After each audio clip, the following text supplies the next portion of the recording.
Ναι, επέστρεψα σε ακόμα ένα επεισόδιο του Independent News Channel. Είμαι ο Τάσος, για όσους δεν με γνωρίζετε. Και θέλω να δώσω ένα γρήγορο update. Σε σχέση με την προηγούμενη εβδομάδα, λοιπόν, φτάσαμε στα 620 views περίπου στο προηγούμενο βίντεο. Αν δεν το έχεις δει, τσέκαρε το πάνω. Οπότε, και πήραμε συν 20 subscribers, αν θυμάμαι καλά. Οπότε, καλώς ήρθατε σε όσους με βλέπετε πρώτη φορά. Και ελπίζω να γίνουμε ακόμα περισσότεροι και να έχουν την ίδια επιτυχία και τα άλλα βίντεο. Αν και αυτό δεν είναι στάνταρ, δηλαδή δεν είμαι σίγουρος ότι θα έχουν την ίδια επιτυχία, αλλά θα μου πεις τώρα επιτυχία 620 views. Αλλά άμα έχεις το 60% το συνολικό σου view από ένα βίντεο, ναι, θεωρώ ότι είναι πιο πετυχημένο, να το πω έτσι. Οπότε όσοι είστε καινούργοι και με βλέπετε πρώτη φορά, καλώς ήρθατε. Αν δεν ξέρετε σε σχέση με τι μιλάμε σε αυτό το κανάλι, θα βάλω ένα βίντεο εδώ πάνω πάλι ώστε να τσεκάρετε το trailer του καναλιού και γιατί θα μιλάμε σε αυτό το κανάλι και γιατί μιλάμε ήδη δηλαδή. Και πάμε γρήγορα να δούμε το σημερινό βίντεο που, όπως είδες και από τον τίτλο, γιατί η τίτλη μου δεν είναι clickbait, είναι ξεκάθαρη, έχει να κάνει με ένα μοντέρνο skill stack που χρειάζεται το 2024. Και τι εννοούμε skill stack? Εννοούμε ένα σύνολο από skills, προφανώς, από διαφορετικές κατηγορίες, τις οποίες θα χρειάζεσαι στη ζωή σου. Και δεν έχει να κάνει μόνο το επαγγελματικό, έχει να κάνει με το πώς μπορείς να βελτιωθείς στα πράγματα που κάνεις πέρα από τη δουλειά σου. Γιατί όπως όλοι ξέρουμε, κανείς δεν κάνει πλέον μόνο τη δουλειά του. Όλοι έχουμε διαφορετικά ενδιαφέροντα και διαφορετικά θέλω διαφορετικά πράγματα τα οποία μας ελκύουν. Οπότε καλό είναι να μην μένουμε στάσιμοι και γενικά να προσπαθούμε να βελτιωνόμαστε σε ό,τι και αν κάνουμε. Οπότε έχουμε 4 κατηγορίες που έχουμε τα evergreen skills. Τα evergreen γενικότερα ένα συνώνυμο μπορεί να είναι το sustainable, δηλαδή βιώσιμα skills. Ένα άλλο είναι τα skills πάνω στα personal interests, δηλαδή στα προσωπικά ενδιαφέροντά μας. Και επίσης έχουμε το direct experience, δηλαδή skills που παίρνεις από την άμεση εμπειρία και πιο πρακτική εμπειρία.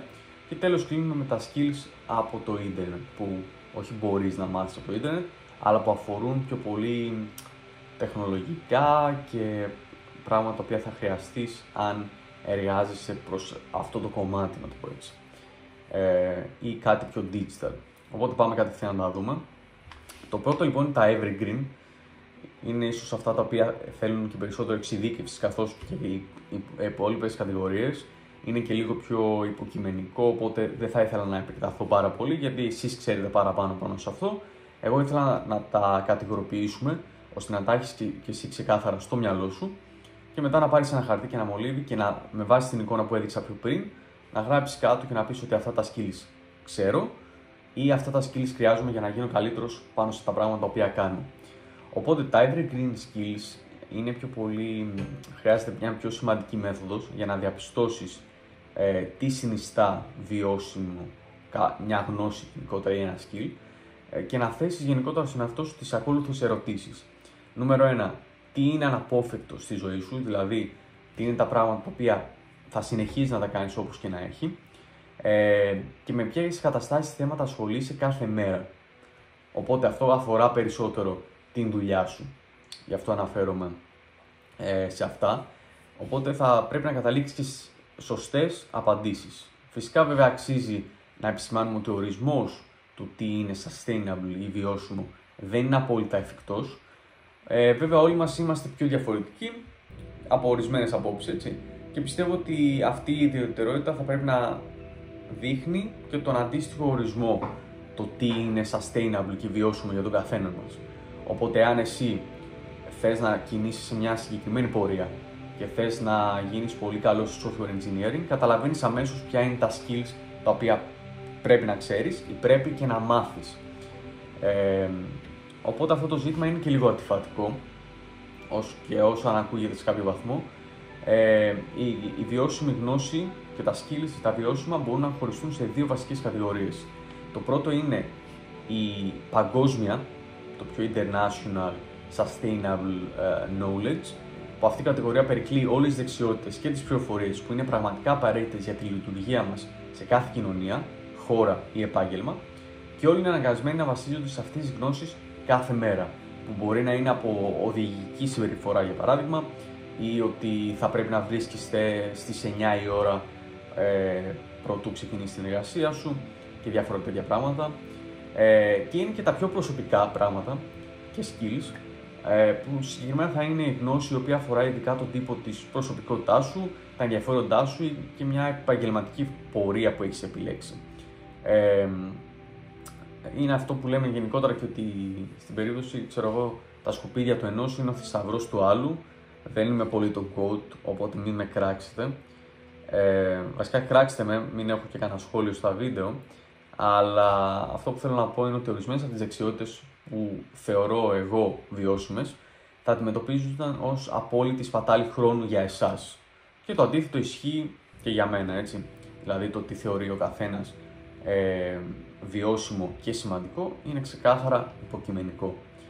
Πιο σημαντικό είναι όμως να ξεχωρίσεις τι πράγματα γνωρίζεις και τι πράγματα θέλεις να μάθεις, και πιστεύω, όπως έχουμε πει, ότι όταν κάθεσαι και γράφεις ένα απλό χαρτί τα θέλω σου, είναι πολύ πιο εύκολο να τα πετύχεις κιόλας.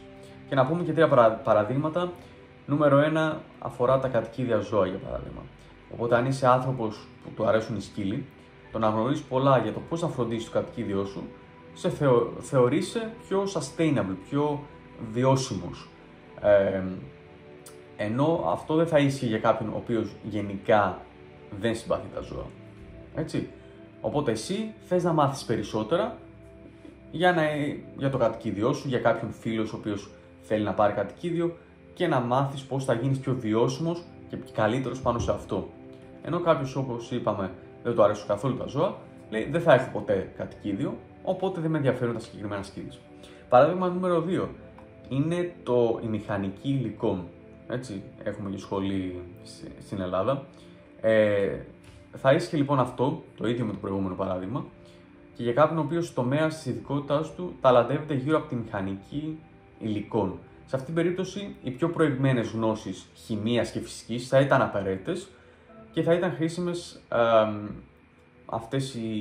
αυτά τα skills. Για εμένα είναι εξαιρετικά απίθανο, έτσι. Οπότε καταλαβαίνεις ότι αφορά και αυτό με βάση την πορεία την οποία έχεις διαλέξει.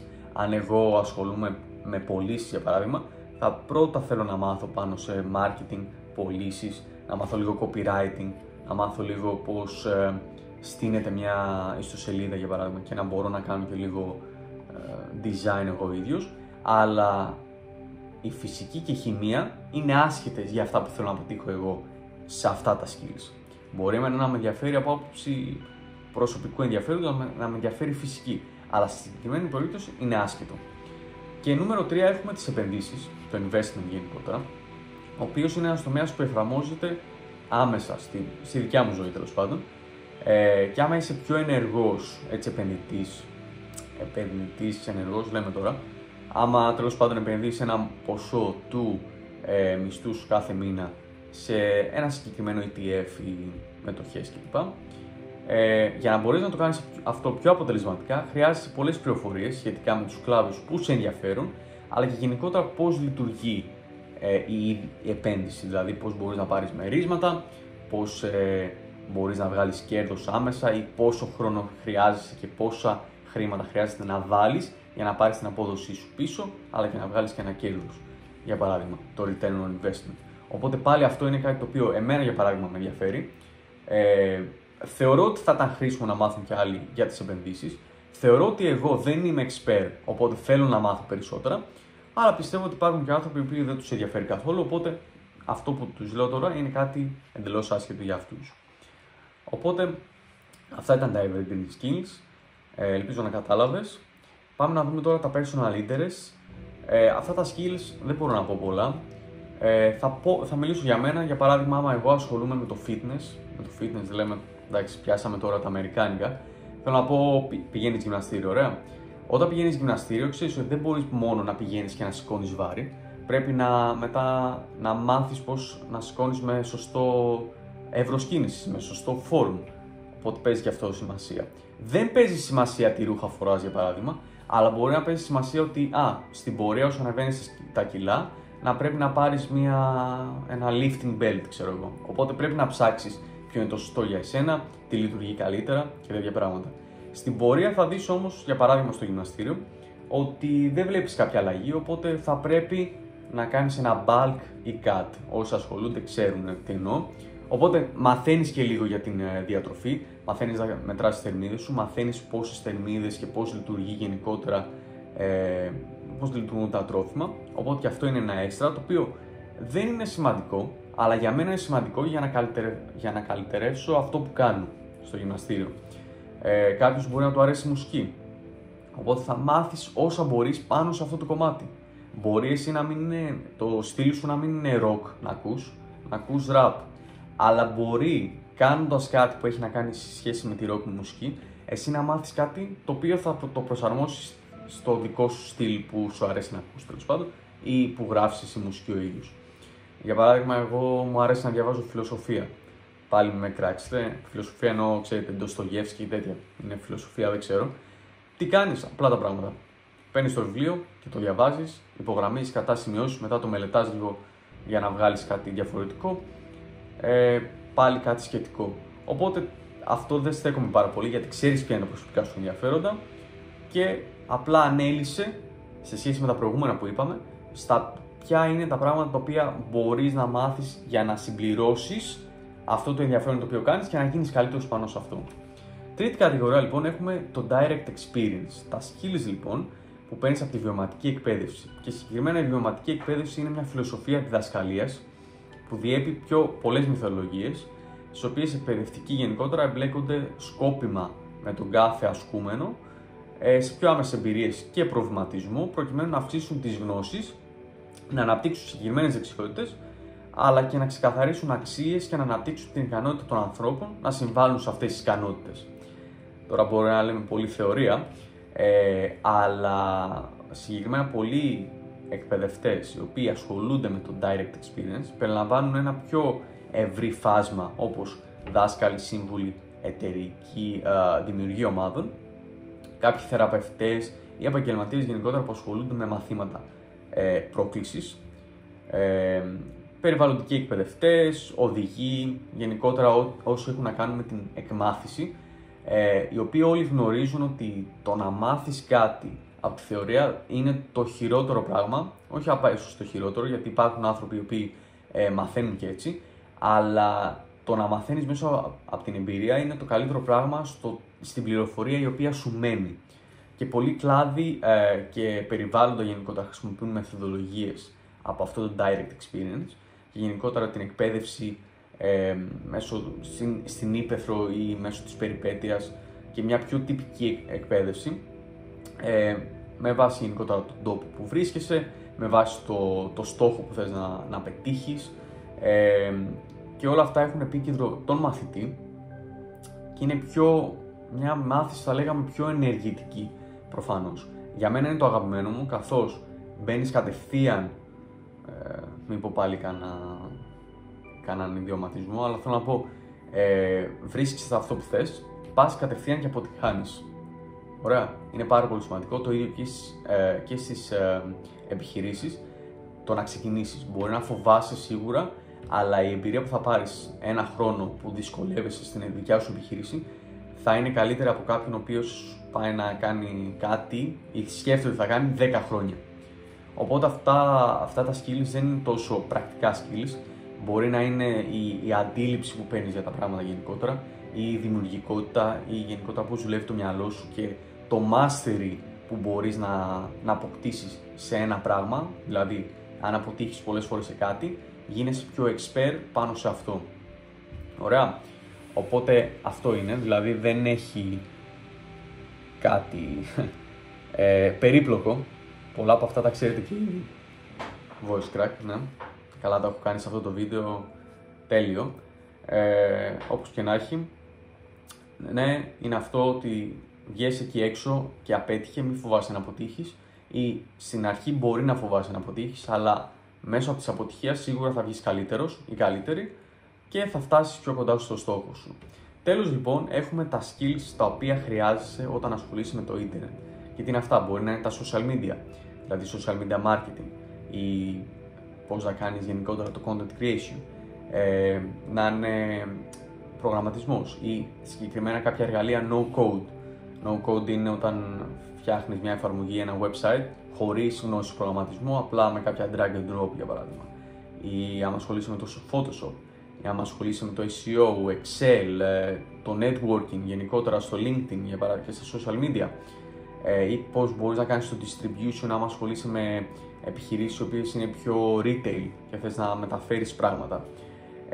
Οπότε αυτά πάλι έχουν να κάνουν σε σχέση με τις δικές σου βλέψεις, με το τι θες να κάνεις, και αν θες να ψάξεις μπορείς να βρεις, ας πούμε, να γράψεις no code tools, ψάχνεις στο Google και σου βγάζει μια λίστα και μετά πάλι με βάση direct experience δοκιμάζεις ποιο είναι το κατάλληλο για εσένα.